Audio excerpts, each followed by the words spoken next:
chapter number 4 and verses number 20. Hapo tunataka tuanze, alafu tutaendelea. Haya mafundisho ninayofundisha kuna baadhi ya mambo nataka tujue, kwa maana kuna mahali nataka tuingie katika jinsi ya kujua kupigana vita na vita tunavyopigana ni vya kiroho. Sasa nataka tuwe na ufahamu na kuelewa ya kwamba vile vita tunazopigana ni vita vya aina gani, na basi kama tunapigana tutapigana kwa namna gani. Basi wapendwa, katika Wakorintho wa kwanza mlango wa 4 tutaanzia kusoma pale mstari wa 20. Wakorintho wa kwanza, that is 1 Corinthians chapter number 4 and verses number 20. Ukifika pale sema amina. Alafu unaweka pale, unafungua kwa Ephesians chapter number 3 verse 20. Ephesians chapter number 3 verse 20. 1 Corinthians tutaanzia pale 1 Corinthians chapter 4 verse 20, then Ephesians chapter 3 verse 20. Tutakapokuwa tunaendelea, najua itakuwa ya maana. Tuko pale katika 1 Corinthians. Tuko hapo. Nataka mniambie ndio tusome. Thank you. Sasa maandiko yanasema hivi, for the kingdom of God does not consist in talk but in power. Unaona hiyo? Uko hapo? For the kingdom of God does not consist in talk but in power. What do you wish? Shall I come to you with the rod or with the love in spirit of gentleness?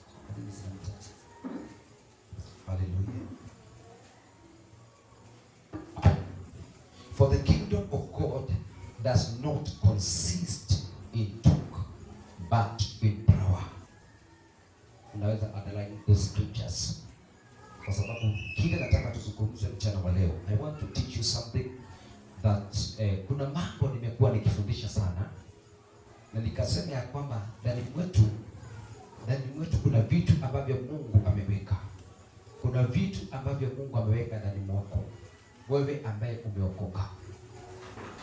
Na kitu cha kwanza ambacho Mungu ameweka ndani mwako ni kitu ambacho kinaitwa nguvu za Bwana. Kitu cha kwanza ambacho Mungu ameweka ndani mwako. Kuna siku nilisema kwamba we have treasure in us. Kuna dhamana ndani mwetu. Sisi ambao tumeokoka, hatujaokoka tulipo. Kuna vitu ambavyo Mungu ameweka ndani mwetu. Na baadhi ya kile kitu ambacho Mungu amedeposit in you ni kitu ambacho kinaitwa nguvu za Mungu. Tuko pamoja? Kwa hivyo hapa Paul anaambia Wakorintho ya kwamba na mjue ufalme wa Mungu sio kuhusu kuongea. Ufalme wa Mungu ni kuhusu nguvu. The kingdom of God, it is not about talking. It is about demonstration of power. Na kwa nini unahitaji nguvu kama Mkristo? Kwa maana Mungu anajua kwa hakika katika ulimwengu huu tunakaa, kuna mambo mengi ambayo utakutana nayo, na mambo haya hautaweza kuyashinda kama ndani mwako hakuna nguvu. Jambo la pili ni kwamba wewe uliookoka uliingizwa katika vita, na hizi vita ulivyoingiwa ndani mwake hautapigana tena na wanadamu, utapigana na maroho ambazo zimejawa na nguvu za mapepo, nguvu za giza. Hizo nguvu zote utawezaje kuzishinda kama wewe mwenyewe hauna nguvu za Mungu? Ndiposa once ulipookoka, Mungu akajua yeyote ambaye ameokoka, Mungu akajua hautaweza peke yako. Mungu ameachilia nguvu zake ndani mwako. You may ignore yourself lakini jua kwa hakika there is a percentage of the power of God in your heart. And when Paul is telling writing to Corinthians, anawaambia mjue about the kingdom of God. It is not about talking, sio kuongea sana. Ufalme ni nguvu. Ufalme ni nguvu. So watu hawataki kuongea, watu wanataka waone nguvu za Mungu juu yako. So there is a power in you. Kuna nguvu ndani mwako. Let me tell you. Nilipoingia katika form 1, kidato cha kwanza, that is form 1. Katika mwaka wangu wa kwanza, sikuwahi ona maana ya kuwa kwa shule. Nilitamani sana hata tufunge shule. Siku za kufunga shule nilikuwa nafurahia. Siku za kwenda midterm nilikuwa nafurahia. Hata nakumbuka siku moja majamaa wakapanga mgomo. Na walipopanga mgomo, mimi hiyo siku ilikuwa siku yangu ya furaha sana kuwa katika shule. Maanake nilikuwa nasema wagome hata wachome shule. Kwa sababu mimi sikuona dhamana ya kuwa katika shule. Kwa sababu gani? Kwa maana nikiwa katika shule niliteswa sana na wale waliokuwa juu yetu. Hizo nyakati walikuwa nasema ni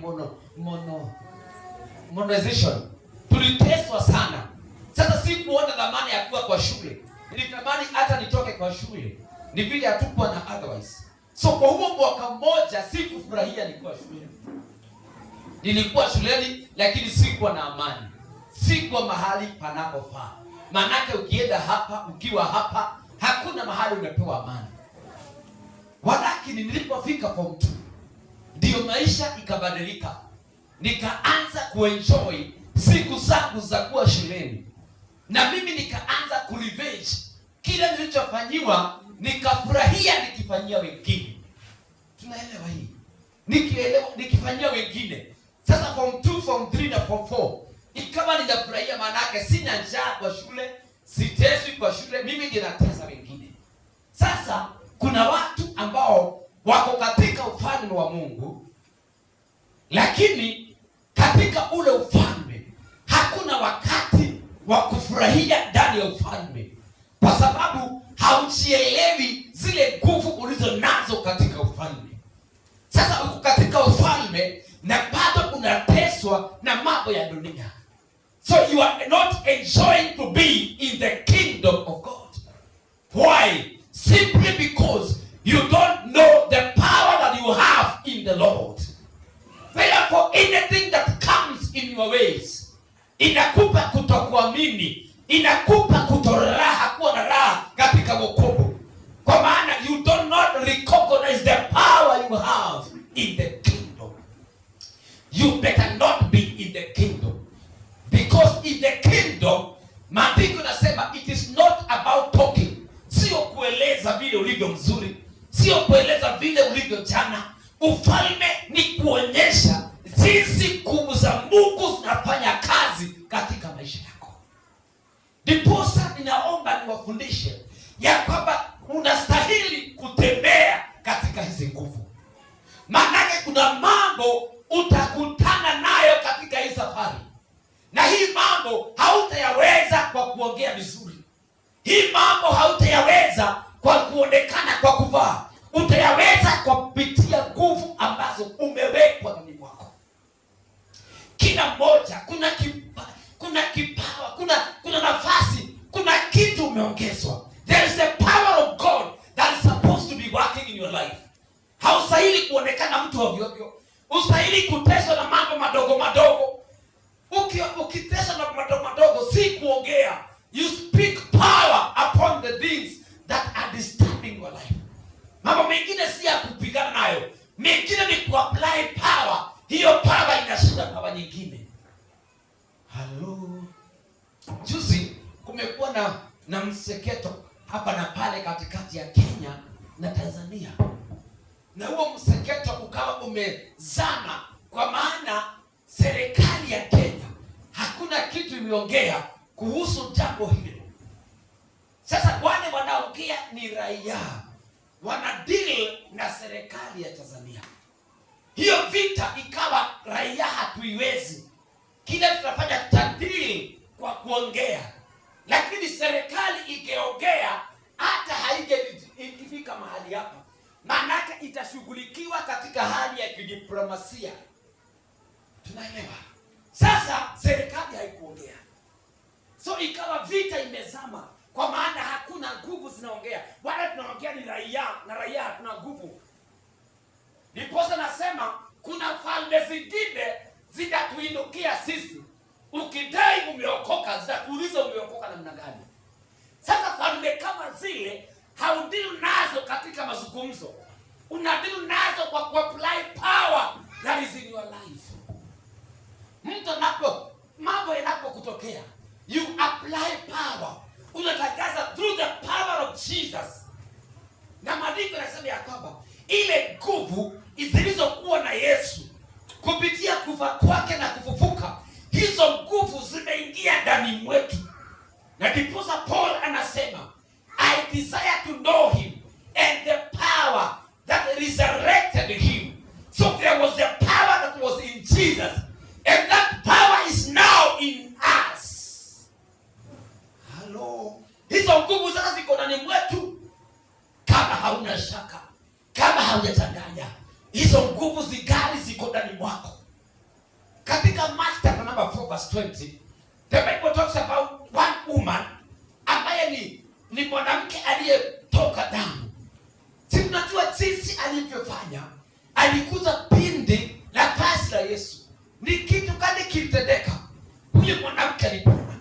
Lakini kuna jinsi Yesu alisema, Yakoba, ni nani ameniguza?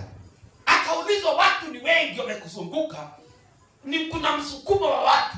Lakini akasema, yule ameniguza kwa njia ya tofauti. Kwa sababu gani? Kwa maana ninahisi kuna nguvu zimetoka ndani mwangu. Inamaanisha kwamba Yesu alikuwa na nguvu, na he could feel the power coming out of him, zikitembea kuponya yule mwanamke.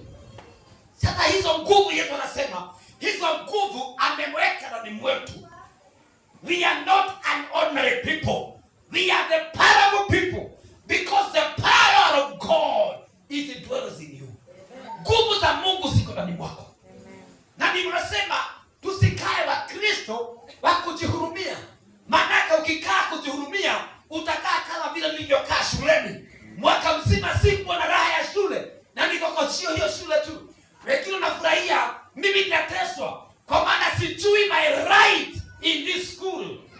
But once you know the right, once you know you have power, there is no other kingdom will rise against you.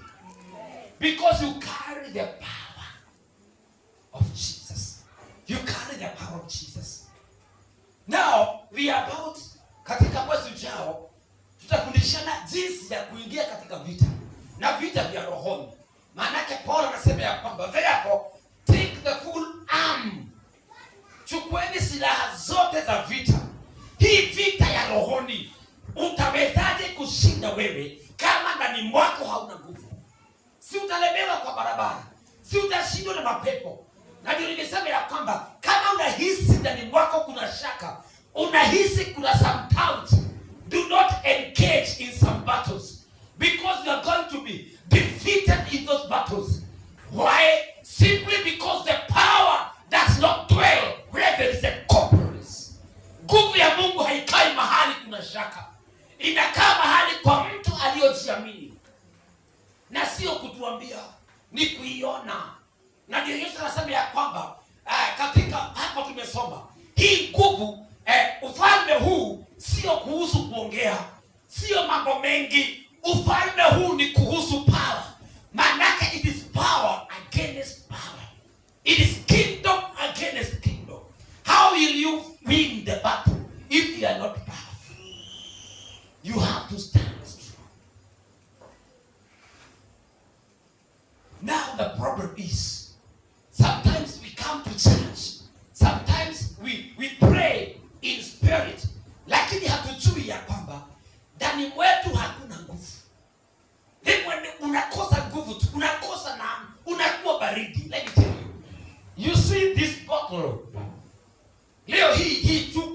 imewekwa kwa hii meza ya high table simply because it has water. Emuranyita ino sufa igetwo metha-inĩ ĩno tando tu ena maĩ, ti tondũ wa kĩndũ kĩngĩ.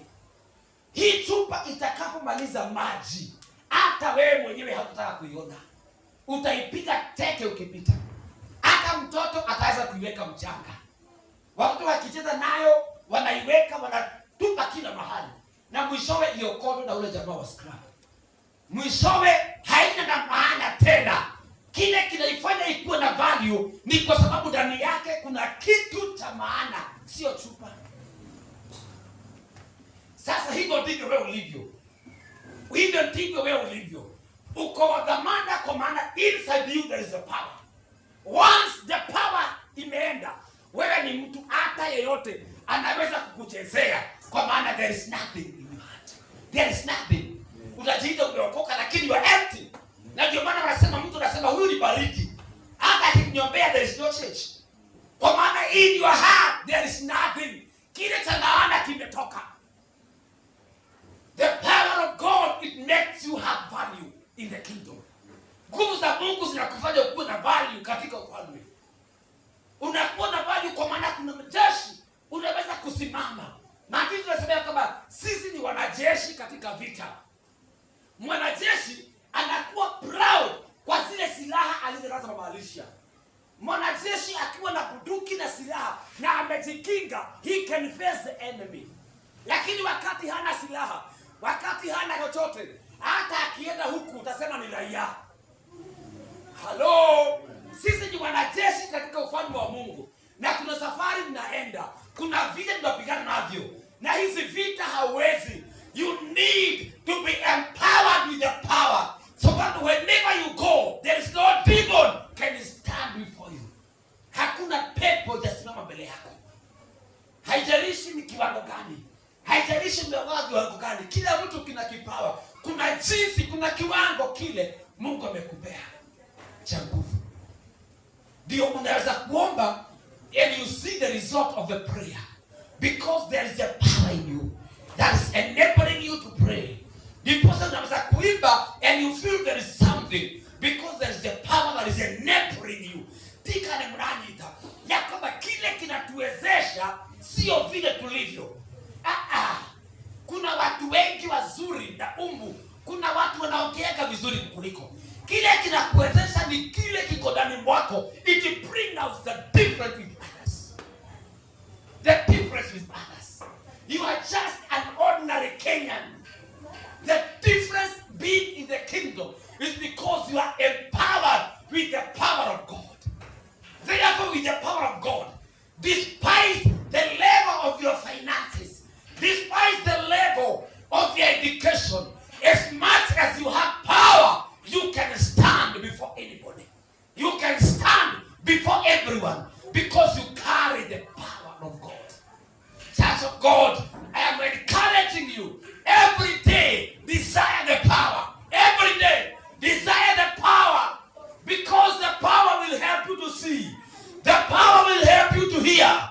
The power will help you to know the plans of your enemies.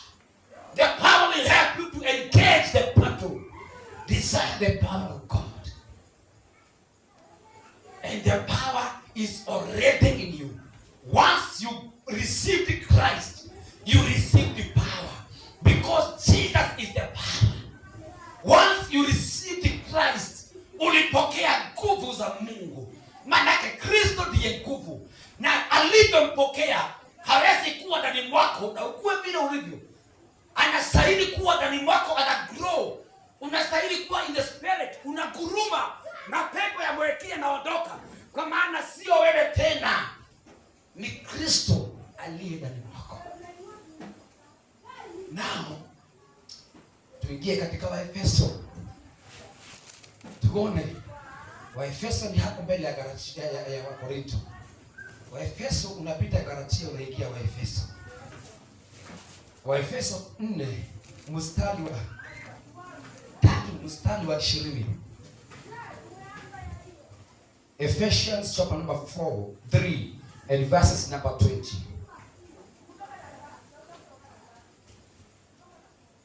Ephesians chapter number 3 and verses number 20. Are you there? Church of God, are you there? The Bible says, hebu nisomee yako mama pastor. Nimesongea koko. Soma na microphone. Mungu usiyelala. Mazuri ulionitendea. Ephesians 3 chapter 3 verse 20.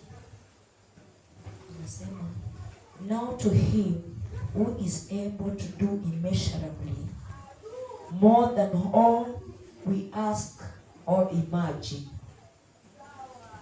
according to his power that is at work within us. Amen. Amen. The Bible says, now to him who is able to do more abundantly than what we ask or we think. To him, that is to Christ.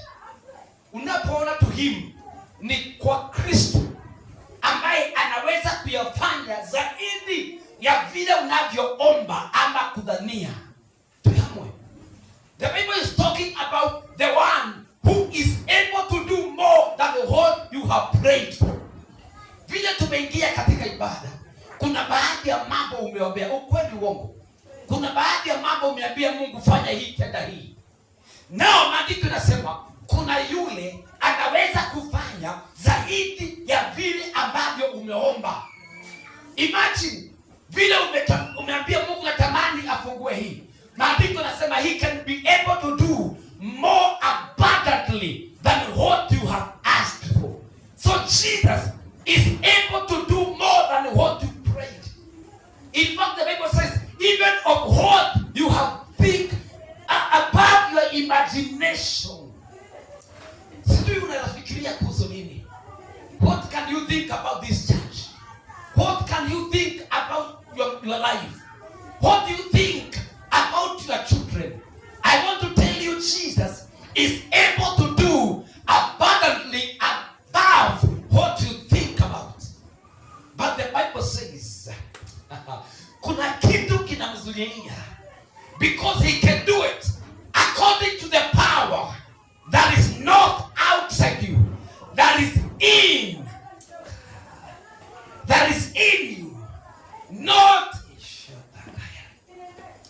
Soma my brother. Natamani mshike hii. Maandiko yanaongea kuhusu mtu ongea weka.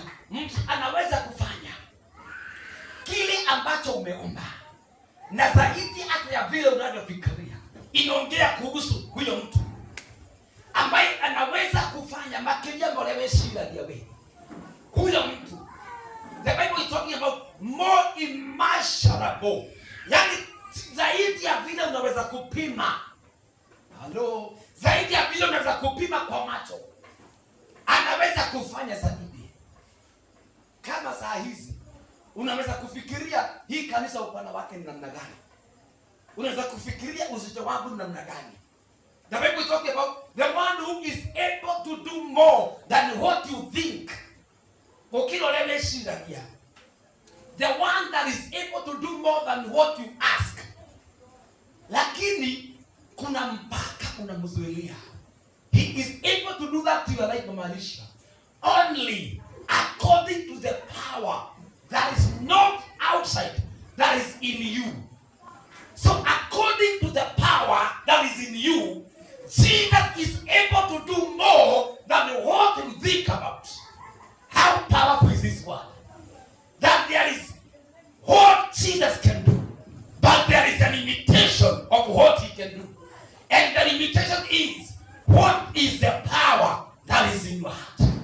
Ni nguvu gani, ni nguvu kiasi gani ziko ndani mwako ili Kristo aweze kufanya zaidi ya hivyo. Nimesema tuseme hii maji imefika hapa. Imefika hata chini ya bota. Now this is the power that is in this bottle. Na kukumbuka ya kwamba the oriama adi maji bidala. No go supendo ila yathi egetea gabari. Sisi hii maji inaenda ikiteremka, sio kwa uzuri, bali ni kwa ubaya. Kwa maana jinsi inavyoendelea ikiisha, hivyo ndivyo inaendelea ikipoteza value. Sasa Yesu anasema hivi, no ahote anaweza kufanya zaidi ya hivyo umeomba. You do not have to pray so much. You do not have to think so much. You need the power of Jesus in your heart. Once you have power, he is able to do more than what you can pray.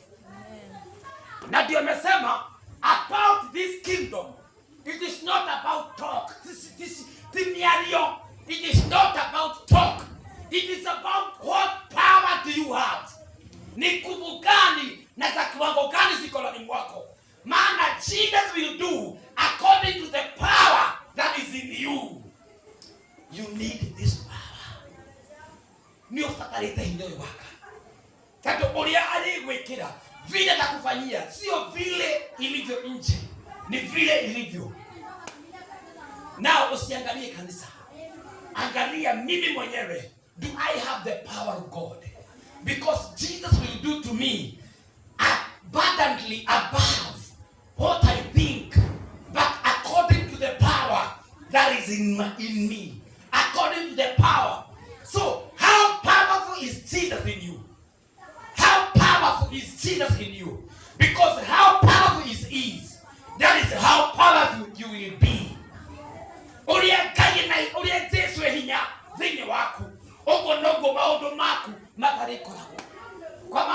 The more he is powerful, the more he do above what you pray.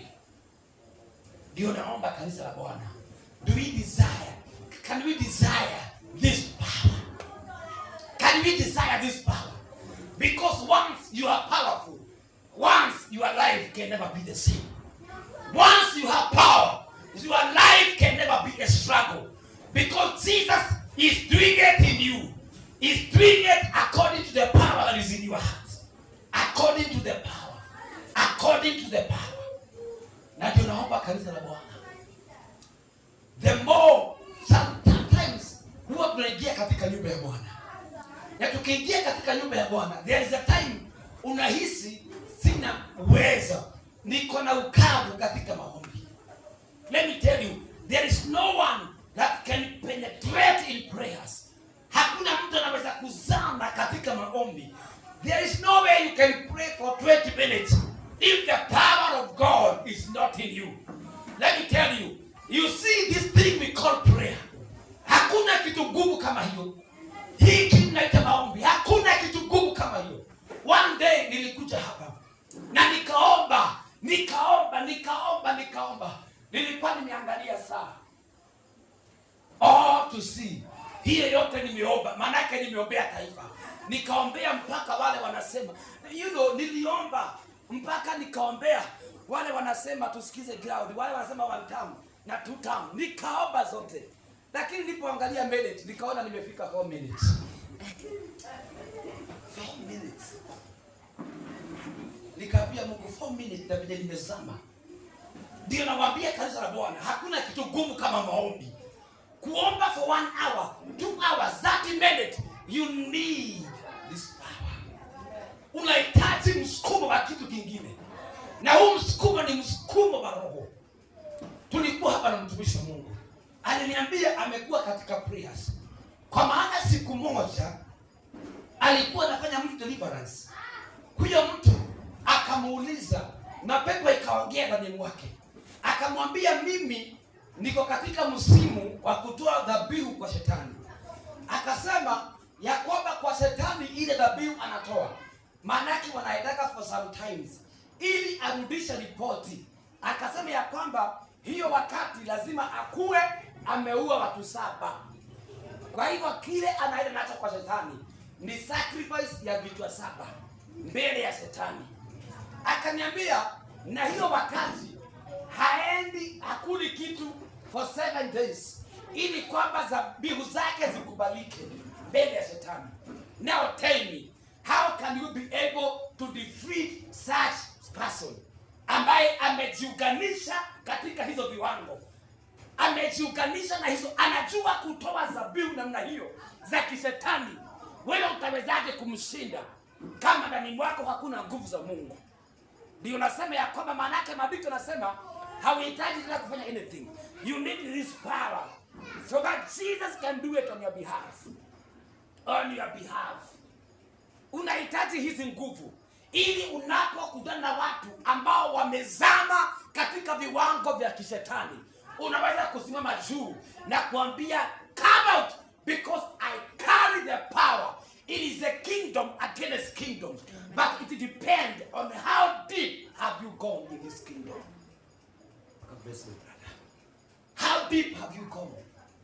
Church of God, don't joke with this kingdom. Usipembeleze wokovu huu. Wokovu ni nguvu. Ndiposa kila wakati utaishi kudunishwa, kwa maana you don't know you are right in the kingdom. Once you know how powerful you are, you can never be. Hautachezewa tena. Hautachezewa tena. Kwa maana mapepo yanajua kuna moto kwa huo mtu. There is a fire in that person. Lakini ujue kuna watu wanaosema kwa mdomo, lakini sio hivyo ilivyo ndani mwao. My worry is na hofu langu ni kwamba, kwa maana hizi nguvu hupungua. Hizi nguvu hupungua. Kuna wakati nahisiki ya kwamba leo sina morali. Leo nataka tu niketi. Leo nataka tu, hata leo nataka tu sitaki kwenda kanisani. Nataka tu nilale. Kuna wakati hizi nguvu hupungua. And that is my worry. Maana hizi nguvu hazistahili kupungua. Zinastahili kuongezeka. You are supposed to be a giant in the kingdom of God. Wewe unastahili kuingia hapa kanisa kukiwa kuna ukavu, kuna waka moto, because you carry the power. You carry the power. Sisi kama mnajua generator, wakati sima zimepotea, we just need a generator. Sasa kuna wakati hizi nguvu hupungua. Kuna hii mawe, nionyesha